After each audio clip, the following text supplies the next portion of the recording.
जय हिंद फ्रेंड्स। स्वागत है आप सभी का आज की क्लास में। दोस्तों, आज हम पढ़ेंगे धातुओं के रासायनिक गुणधर्म। दोस्तों, जो धातुओं के रासायनिक गुणधर्म होते हैं उसका मतलब होता है कि धातु जब किसी कोई अभिक्रिया करता है किसी चीज के साथ में, तो उस पर क्या क्या अपन को गुणधर्म, क्या क्या ऐसी चीजें हैं जो अपन को देखने को मिल सकती है, क्या क्या गुण ऐसे हैं जो अपन को देखने को मिल सकते हैं, क्या बनता है क्या नहीं बनता है, उसके बारे में पढ़ेंगे। तो सबसे पहले हम बात करेंगे, पहला, धातुओं का वायु में दहन। धातुओं का वायु में दहन, पहली अभिक्रिया हम पढ़ेंगे कि जब धातु को अपन जलाते हैं तो वो कैसी अभिक्रिया करता है और क्या बनाता है। दोस्तों, जब भी अपन धातु को बनाते हैं, धातु को जब जलाते हैं तो वो करता है ऑक्सीजन से अभिक्रिया। ठीक है, जब धातु जलता है तो जो अपने पर्यावरण में ऑक्सीजन गैस होती है वो मतलब ज्यादातर अभिक्रियाशील होती है हर एक धातु से। इसलिए जब धातु की अभिक्रिया करवाते हैं, मतलब धातु को जब जलाते हैं, तो वो करेगा ऑक्सीजन से अभिक्रिया। दोस्तों, अब इसको अपन दो तरीके से देख सकते हैं। किताब में आपको कोई ऐसे भी समझा सकता है कि भाई धातु या ऑक्सीजन की अभिक्रिया, मतलब धातु और ऑक्सीजन की अभिक्रिया, या फिर कोई ऐसे भी आपको डायरेक्ट बोल सकता है कि धातु को जलाने पर क्या प्राप्त होता है। तो एक दोनों का एक ही मतलब निकलता है, धातु को जलाने पर भी और धातु की ऑक्सीजन के साथ में अभिक्रिया कराने पर भी। ठीक है, तो धातु को जब जलाते हैं तो वो करता है ऑक्सीजन से अभिक्रिया और बनाता है धातु ऑक्साइड। क्या बनाता है? धातु ऑक्साइड। उस धातु का संगत ऑक्साइड, उस धातु का संगत ऑक्साइड का मतलब होता है, मान के चलिए मैं धातु ले रहा हूं कॉपर, मान के चलिए मैं धातु ले रहा हूं कॉपर। जब कॉपर को जलाऊंगा तो बनेगा कॉपर ऑक्साइड। मैग्नीशियम को जलाऊंगा तो बनेगा मैग्नीशियम ऑक्साइड। क्या कह रहा है दोस्तों? उस धातु का संगत ऑक्साइड, उसी धातु का नाम से क्या लग जाएगा? ऑक्साइड। ठीक है, अगर मैं एल्यूमिनियम जलाऊंगा तो एल्यूमिनियम ऑक्साइड बनेगा। ठीक है दोस्तों, समझ में आ रहा है आपको? उस धातु का क्या बनेगा? धातु ऑक्साइड। ठीक है, अब किसी भी धातु को जलाएंगे तो क्या बनेगा? ऑक्साइड। लेकिन जो धातु ऑक्साइड होता है दोस्तों, वो भी होता है, एक तो होता है जल में अघुलनशील, अघुलनशील। ठीक है, किस में होता है? जल में। जल में क्या होता है? अघुलनशील होता है। एक धातु तो वो ऑक्साइड, मतलब एक धातु ऑक्साइड तो वो कहलाते हैं, और दूसरे जो होते हैं वो कहलाते हैं घुलनशील, घुलनशील। ठीक है दोस्तों, कुछ होते हैं जो अघुलनशील होते हैं और कुछ होते हैं जो घुलनशील होते हैं। ठीक है, अब घुलनशील के अंदर भी दो तरीके से होते हैं। एक तो वो जो क्षारीय बनाते हैं, ठीक है, वो अपन को क्या बनाएंगे? क्षारीय। और जो धातु ऑक्साइड मुख्यतः किस रूप में मिलता है? अपन को क्षारीय में मिलता है। मतलब मुख्यतः अपन को किस रूप में मिलेगा? क्षारीय ही मिलता है। जो भी धातु ऑक्साइड कौन सी प्रकृति का होता है? क्षारीय प्रकृति का होता है। अब कुछ होते हैं अघुलनशील जल के अंदर, कुछ होते हैं घुलनशील। अब घुलनशील के अंदर भी दो होते हैं, एक तो वो घुलकर क्या बनाएंगे? क्षार बनाएंगे, और एक वो जो क्षार भी बनाएंगे और अम्ल भी बनाएंगे। ठीक है दोस्तों, धातु ऑक्साइड होते हैं दो तरीके के, एक तो जल में अघुलनशील और दूसरे होते हैं जल में घुलनशील। जो जल में घुल सकते हैं वो भी दो तरीके के, एक तो वो घुलकर क्या बनाएंगे? क्षार, और एक वो जो घुलकर क्या बनाएंगे? कभी क्षार बनाएंगे किसी के साथ और किसी के साथ अम्ल बनाएंगे। और उन्हीं को अपन क्या कहते हैं? उभयधर्मी। क्या कहते हैं? उभयधर्मी ऑक्साइड। ठीक है, जो अम्ल और क्षार दोनों बना सकते हैं, ऐसी क्षमता रखने वाले को क्या बोलते हैं? उभयधर्मी ऑक्साइड। अब देखिए, दोबारा आते हैं अभिक्रिया पर, धातु और ऑक्सीजन की अभिक्रिया। ठीक है, या धातु को जलाने पर अभिक्रिया। ठीक है, ये मैंने कॉपर लिया है, जब मैंने इसकी ऑक्सीजन के साथ अभिक्रिया करवाई, ठीक है दोस्तों, या इसको जलाया, एक ही बात है, तो ये बनेगा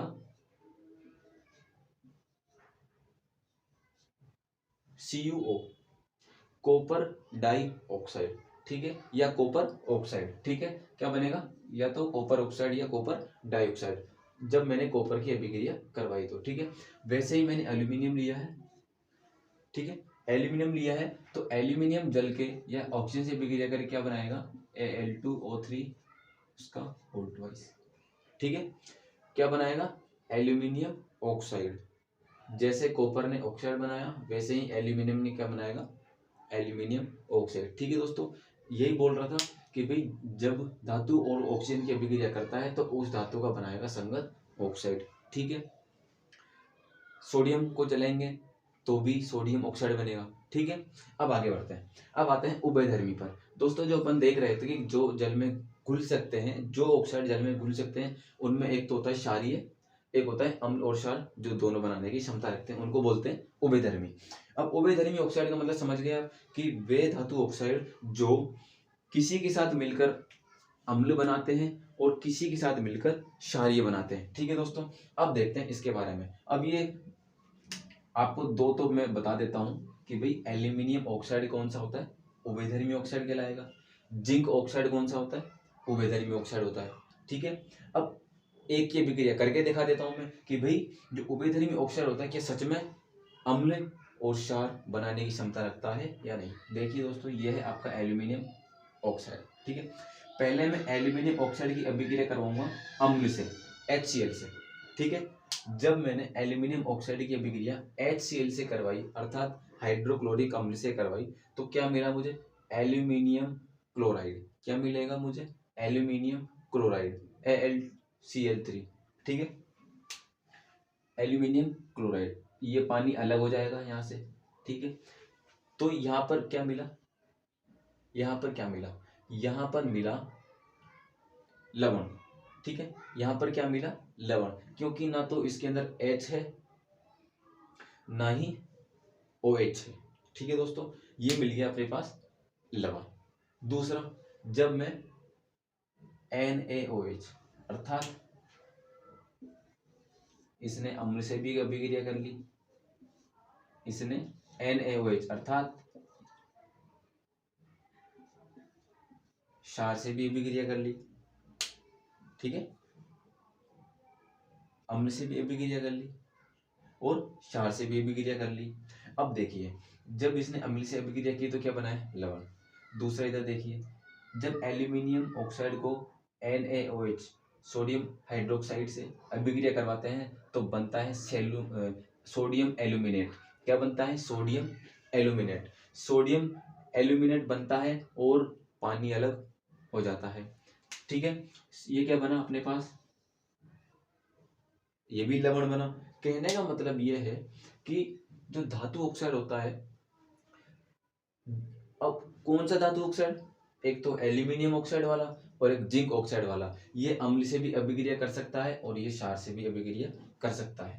ठीक है दोस्तों, ये उभयधर्मी जो ऑक्साइड है ये क्या करता है, अम्ल और क्षार दोनों से अभिक्रिया कर लेता है। लेकिन एक चीज क्वेश्चन ये आ सकता है ऑब्जेक्टिव क्वेश्चन में कि भाई जो धातु ऑक्साइड होता है वो कौन सी प्रकृति का होता है, प्रकृति कौन सी होती है, क्षारीय। ठीक है दोस्तों, नो डाउट। चलिए अब आगे आइए दोस्तों, अब हम देखेंगे कि भाई और भी जो धातु होते हैं वो किस किस प्रकार की अभिक्रिया करते हैं। दोस्तों आपने सोडियम और पोटेशियम के बारे में तो जरूर सुना होगा।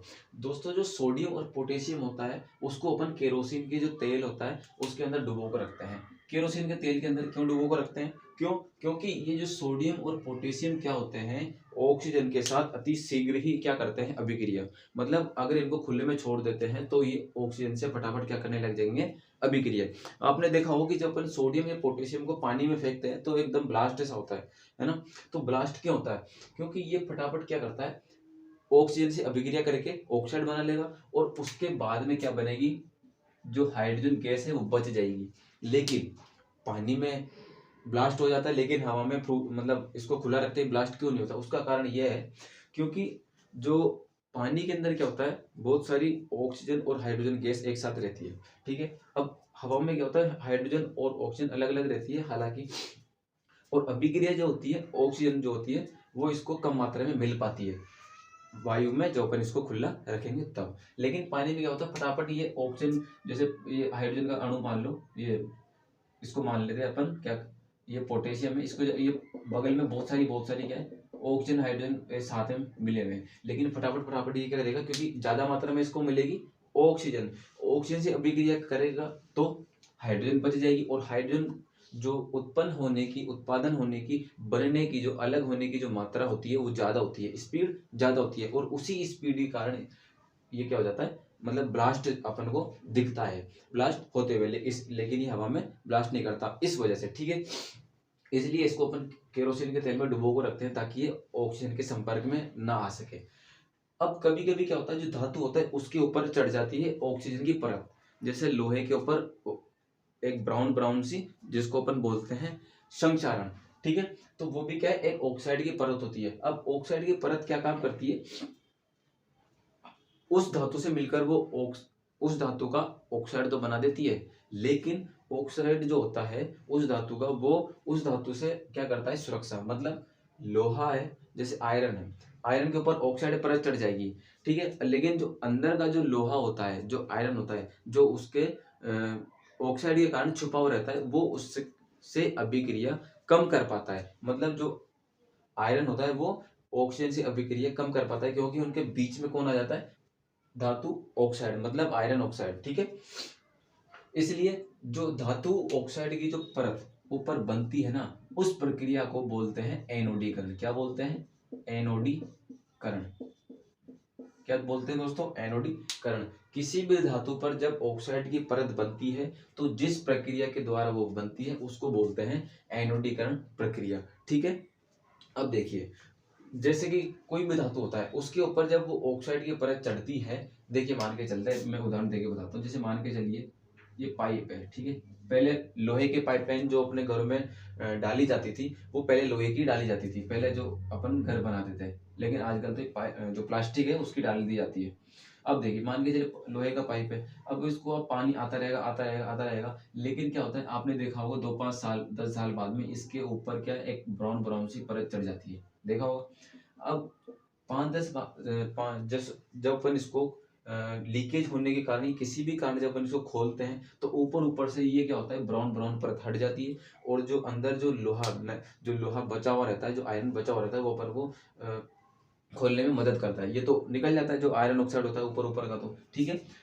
अब वो बचा क्यों रह गया, जो अंदर का जो लोहा है वो बचा क्यों रह गया, इस वजह से, क्योंकि इस लोहे की परत के बीच में और इस वायु के बीच में एक ये ऑक्साइड की परत जो इसके ऊपर चढ़ गई थी, वो इसको ऑक्सीजन से अभिक्रिया करने पर रोक रही थी। मतलब जो अंदर का जो आयरन है, जो लोहा था, उसको ऑक्सीजन से अभिक्रिया करने के लिए रोक रही थी। ठीक है दोस्तों, तो इस वजह से आयरन ऑक्साइड जो होती है, जो धातु को लंबे समय तक बचा कर रखने का काम करती है। ठीक है, अब देखिए, अब अपन दूसरी अभिक्रिया करेंगे, धातु की जल के साथ अभिक्रिया। अब तक अपन ने की थी धातु की वायु के साथ अभिक्रिया, अब अपन देखेंगे धातु की जल के साथ अभिक्रिया। ठीक है दोस्तों, आइए, जब मैं धातु को जल के साथ अभिक्रिया करवाता हूं, जैसे सोडियम को मैंने पानी में पटका था, तो सोडियम के पास में, मतलब Na, सोडियम के पास में ऑक्सीजन भी था और हाइड्रोजन भी था पानी के रूप में। ठीक है, तो इसने किससे अभिक्रिया की, पहले ऑक्सीजन से, और क्या बना लिया, सोडियम ऑक्साइड। एक मान के चलते हैं, सोडियम ऑक्साइड, सोडियम ऑक्साइड बना लिया और हाइड्रोजन गैस वहां से निकल गई। ठीक है, अब मैं ये जो सोडियम ऑक्साइड है इसको दोबारा जल के साथ अभिक्रिया करवाता हूं, तब ये क्या करता है, धातु ऑक्साइड जो होता है वो हाइड्रोजन से अभिक्रिया करेगा। पहले तो इसने किससे अभिक्रिया कर ली, ऑक्सीजन से। ठीक है, अब ये किससे अभिक्रिया करेगा, हाइड्रोजन से, और क्या बना लेगा, धातु हाइड्रोक्साइड, अर्थात NaOH, सोडियम हाइड्रोक्साइड। ठीक है, धातु को एक बात ध्यान रखना, धातु को जल से अभिक्रिया करवाएंगे तो पहले बनेगा धातु ऑक्साइड, फिर दोबारा जल से अभिक्रिया करवाने पर धातु ऑक्साइड बन जाएगा धातु हाइड्रोक्साइड। ठीक है, अब नाम से ही आपको पता लग रहा होगा दोस्तों कि धातु को जब जल से अभिक्रिया करवाया तो सबसे पहले धातु ऑक्साइड, ऑक्साइड अर्थात ऑक्सीजन के साथ अभिक्रिया करेगा, हाइड्रोजन भाग जाएगी। जब मैं दोबारा इस धातु ऑक्साइड से जल के साथ अभिक्रिया करवाऊंगा तो ऑक्सीजन तो पहले से ही इसमें मौजूद है, इसमें ऑक्सीजन तो पहले से ही मौजूद है, लेकिन दोबारा ये ऑक्सीजन से अभिक्रिया ना करके किससे अभिक्रिया करेगा, हाइड्रोजन से, और क्या बना लेगा, धातु हाइड्रोक्साइड, अर्थात हाइड्रोजन और ऑक्सीजन, हाइड्रो से हाइड्रोजन, ऑक्साइड से ऑक्सीजन। ठीक है दोस्तों, तो ये था धातु की जल के साथ अभिक्रिया करते हैं तो क्या बनता है, पहले क्या बनेगा, धातु ऑक्साइड, फिर धातु ऑक्साइड की अभिक्रिया करवाने पर अपन को मिलेगा धातु हाइड्रोक्साइड। ठीक है, अब अपन इसके देखेंगे उदाहरण। तो आइए दोस्तों, अब अपन उसके उदाहरण देखते हैं। अब धातु जब जल से अभिक्रिया करता है तो क्या बनाएगा, सबसे पहले धातु ऑक्साइड, फिर धातु ऑक्साइड जब दोबारा अभिक्रिया करवाएंगे जल से तो क्या बनाएगा, धातु हाइड्रोक्साइड। ठीक है, याद रखना, जब मैं सोडियम और पोटेशियम को, ठीक है, पोटेशियम और सोडियम को ठंडे जल के साथ अभिक्रिया करवाता हूं, जब सोडियम और पोटेशियम को ठंडे जल के साथ अभिक्रिया करवाएंगे तो ये क्या करता है, फटाफट अभिक्रिया करता है। कैसे अभिक्रिया करेगा, तेज। और तेज जब कोई चीज होती है, कोई भी काम जब जल्दी होता है तो उससे ऊष्मा निकलती है। ठीक है, उससे क्या निकलती है, ऊष्मा निकलती है, और उसी ऊष्मा के कारण वो क्या कहलाता है, ऊष्माक्षेपी अभिक्रिया कहते हैं। जब पोटेशियम और सोडियम जल के साथ अभिक्रिया करते हैं तो कौन सी अभिक्रिया होगी, ऊष्माक्षेपी। क्यों, क्योंकि ये तेज अभिक्रिया करता है जिसके कारण ऊष्मा निकलती है, इसलिए अपन को इसको कहते हैं ऊष्माक्षेपी अभिक्रिया। ठीक है, इसलिए ही ऊष्मा निकलने के कारण हाइड्रोजन होती है ज्वलनशील गैस, ऊष्मा निकलने के कारण हाइड्रोजन भी हो जाती है ज्वलनशील गैस, और दोनों मिलकर करते हैं ब्लास्ट। ठीक है, क्या करते हैं, ब्लास्ट करते हैं। ठीक है, अब देखिए, मैंने सोडियम की अभिक्रिया, पोटेशियम की अभिक्रिया करवाई जल से, तो क्या बनेगा, पोटेशियम हाइड्रोक्साइड। क्यों, क्योंकि वो जल के अंदर हो रहा है। बताता हूं कैसे, यहाँ पर डायरेक्ट हाइड्रोक्साइड कैसे बना। पोटेशियम को अपन ने खुले में नहीं रखा कि भाई वो पहले ऑक्सीजन से अभिक्रिया करेगा। ठीक है, पोटेशियम को मैंने पटका पानी में, पानी में ही होती है हाइड्रोजन और पानी में ही होता है ऑक्सीजन। ठीक है, तो पहले वो ऑक्सीजन से अभिक्रिया करके क्या बना लेगा, ऑक्साइड। अब मैंने उसको बाहर तो निकाला नहीं, तो वो उसी के अंदर पड़ा रह गया, क्या बना लेगा, पोटेशियम हाइड्रोक्साइड। ठीक है, हाइड्रोजन गैस उत्पन्न कर देगा और ऊष्मा उत्पन्न कर देगा, जिससे वो ब्लास्ट हो जाएगा। ठीक है, अब सोडियम की जो अभिक्रिया है जल के साथ मैंने करवाई तो क्या बनेगा, पोटेशियम से बना था पोटेशियम हाइड्रोक्साइड, और सोडियम से बनेगा सोडियम हाइड्रोक्साइड। इधर भी हाइड्रोजन गैस उत्पन्न होगी और ये भी ऊष्मा उत्पादन, मतलब ऊष्मा को बनाएगा। ठीक है, अब अपन करेंगे दूसरी अभिक्रिया, ये थी सोडियम और पोटेशियम की। दूसरी देखेंगे कैल्शियम की अभिक्रिया। ये क्या करता है, जब इसको ठंडे जल के साथ में अभिक्रिया कराते हैं तो ये बहुत धीरे अभिक्रिया करता है। ठीक है, ये क्या काम, जैसे आपने घरों में पुराने घर जो देखे होंगे, अगर कोई जानता हो, तो पहले कली आती थी कैल्शियम की, तो जब अपन उसको गलाते थे उस वो क्या हो जाती थी, गर्म हो जाती थी। ठीक है, लेकिन इतनी गर्म नहीं हो जाती थी कि भाई वो क्या बने, ब्लास्ट करे। ठीक है, वो धीरे धीरे अभिक्रिया करती है और वो धीरे धीरे गर्म होता है। ठीक है, अब जब कोई चीज धीरे होगी तो उसमें ऊष्मा भी कम उत्पन्न होगी। ऊष्मा कम उत्पन्न होने के कारण जो हाइड्रोजन है वो प्रज्वलित नहीं होती है, हाइड्रोजन प्रज्वलित नहीं होती है। ठीक है, क्योंकि कैल्शियम और जब पानी की अभिक्रिया करवाते हैं तो बनता तो कैल्शियम हाइड्रोक्साइड ही है। ठीक है, कैल्शियम की जब अभिक्रिया करवाएंगे जल से तो बनता तो कैल्शियम हाइड्रोक्साइड ही है। हाइड्रोजन भी उत्पन्न होगी लेकिन अभिक्रिया होती है धीरे, क्योंकि कैल्शियम को गलने में, उस कली को गलने में टाइम लगता है। ठीक है, लगभग उसको लगते हैं 2 से 3 घंटे। अब टाइम ज्यादा लग रहा है तो उसमें भी कम निकलेगी और जो अभिक्रिया है वो भी धीरे होगी। ठीक है, तो हाइड्रोजन प्रज्वलित नहीं होगी। ठीक है, और वो ब्लास्ट जो कंडीशन है अपन देख रहे थे वो नहीं होगी इनकी तुलना में। ठीक दोस्तों, अब आते हैं तीसरे उदाहरण यानी मैग्नीशियम के उदाहरण पे। दोस्तों, मैग्नीशियम जो होता है वो ठंडे जल के साथ में तो अभिक्रिया नहीं करता है, लेकिन गर्म जल के साथ में अभिक्रिया कर लेता है। यूं मान के चलिए, अपन पानी को जितने ठंडा करते जाएंगे मैग्नीशियम से अभिक्रिया कराने के लिए, वो उतनी ही धीरे धीरे अभिक्रिया करना लग जाएगा। लेकिन जैसे ही पानी की जो गर्मी है, मतलब उसको पानी को गर्म करते जाएंगे, और जितने ज़्यादा गर्म पानी के साथ में मैग्नीशियम की अभिक्रिया करवाएंगे वो उतनी ही तेज अभिक्रिया करेगा। और मैग्नीशियम अभिक्रिया करके क्या बना लेगा, पानी से अभिक्रिया करके एक तो मैग्नीशियम हाइड्रोक्साइड बना लेगा और हाइड्रोजन गैस, एक सेकेंड, मैग्नीशियम क्या बना लेगा, हाइड्रोजन गैस बना लेगा। ठीक है, यहाँ पर भी मैग्नीशियम पानी के साथ अभिक्रिया करके मैग्नीशियम हाइड्रोक्साइड और ये हाइड्रोजन गैस बना लेगा। ठीक है, तो ये थी 3 अभिक्रिया। अब अपन चलते हैं चौथी जो उदाहरण होता है उसके ऊपर। दोस्तों, अब हम देखेंगे जो उदाहरण है एल्यूमिनियम आयरन जिंक।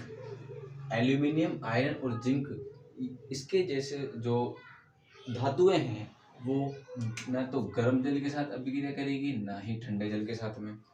आपने देखा होगा कि आयरन ऑक्साइड तो बनाती है, लेकिन वो बनाती कैसे है, ये बनाएगी भाप के साथ में।